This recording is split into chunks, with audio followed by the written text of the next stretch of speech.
Commençons par la mitose, notre fameuse reproduction conforme. Donc nous avons deux gènes à placer sur deux paires de chromosomes différentes. Donc sur la grande paire de chromosomes représentée ici, j'ai placé le gène T, et sur la petite paire, j'ai placé le gène S. Donc vous constatez qu'on a bien affaire à un individu qui est hétérozygote pour les deux gènes, puisque nous avons sur un des chromosomes de la paire les allèles T, et sur l'autre chromosome de la même paire, les allèles T+. De même pour la petite paire de chromosomes, un chromosome de la paire porte les allèles S+, et l'autre chromosome de la paire porte les allèles S. Le phénotype est donc bien T+ sur T-, S+ sur S. La métaphase se déroule, les chromosomes se répartissent au niveau du plan équatorial. Pour l'instant, les chromatides sont toujours reliées l'une avec l'autre. Les chromosomes sont donc à deux chromatides. Au cours de l'anaphase, les chromatides de chacun des chromosomes se séparent et migrent vers un pôle de la cellule. On se retrouve donc en télophase et en fin de télophase avec deux cellules en cours de formation, et chacune des cellules porte un chromosome à une chromatide avec l'allèle T- ou l'allèle T+, et nous avons donc notre deuxième paire de chromosomes à une chromatide portant soit l'allèle S+, soit l'allèle petit s. Ce qui fait finalement, quand on écrit le phénotype, on a bien un allèle T+ présent, un allèle T- présent, un allèle S+ présent et un allèle S présent. On a donc bien le même génotype que la cellule mère initiale. C'est pourquoi nous pouvons dire que la reproduction est conforme. Et ce qui est intéressant par rapport au sujet posé, c'est qu'on constate que le génotype des deux cellules filles est strictement identique au génotype de la cellule mère. On obtient bien des descendants qui sont 100% hétérozygotes pour les deux gènes. Et c'est bien ce qui est recherché en agronomie. Passons maintenant à la méiose. Donc nous avons repris la même cellule mère avec nos deux paires de chromosomes qui portent chacun un gène différent, soit T+, T-, soit S+, et S. Nous voyons qu'en métaphase, la répartition des chromosomes se fait au hasard. On peut donc retrouver un premier cas où nous allons avoir les chromosomes T+, qui vont s'associer ici avec le petit chromosome S+. Évidemment, nous avons symétrie de l'autre côté. Deuxième solution, donc si on prend ici verticalement, l'axe vertical correspond au plan équatorial, nous pouvons avoir toujours le chromosome portant T+, mais cette fois-ci, il est associé au petit chromosome qui porte l'allèle petit s. Le déroulement de méiose s'effectue, donc après cette métaphase, nous avons eu ici l'anaphase 1 et télophase 1 qui ont eu lieu.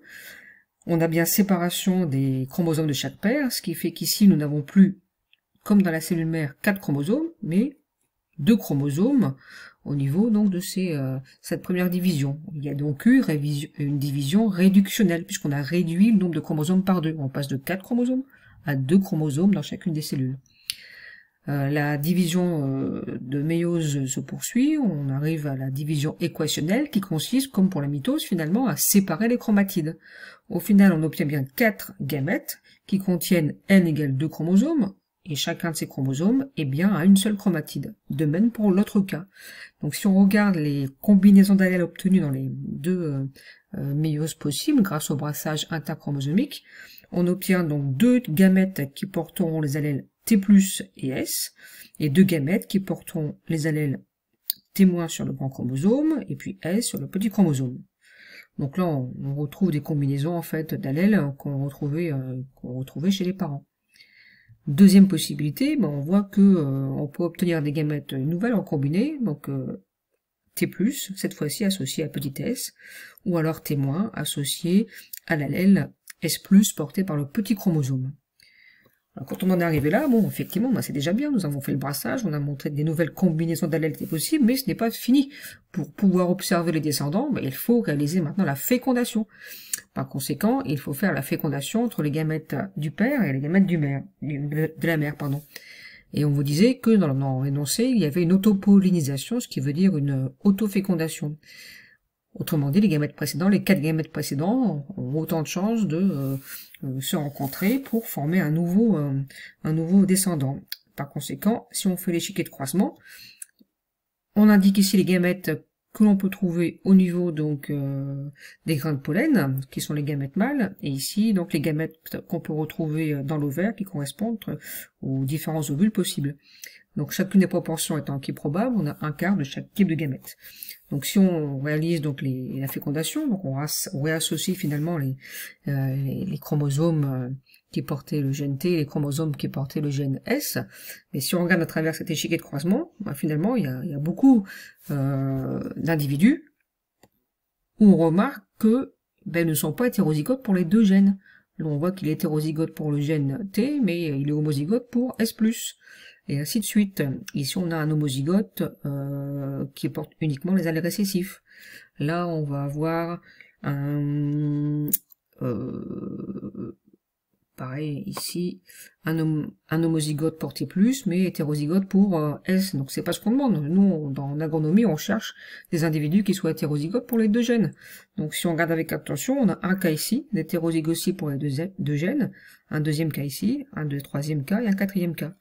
Donc, au final, avec la reproduction sexuée, on obtient uniquement 4 individus hétérozygotes pour les deux gènes, contre les 16 cas possibles.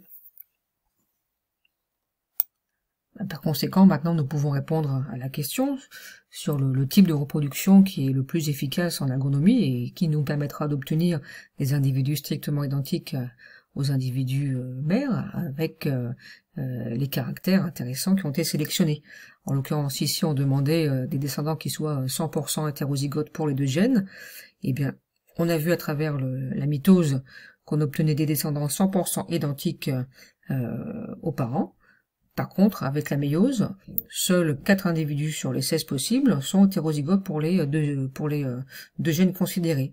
Donc en conclusion, on peut dire que le mode de reproduction le plus intéressant, le plus efficace pour obtenir des descendants, comme indiqué ici, qui soient entièrement hétérozygotes, ça veut dire hétérozygotes pour les deux gènes, eh bien ce mode de reproduction est celui de la reproduction asexuée grâce à la mitose.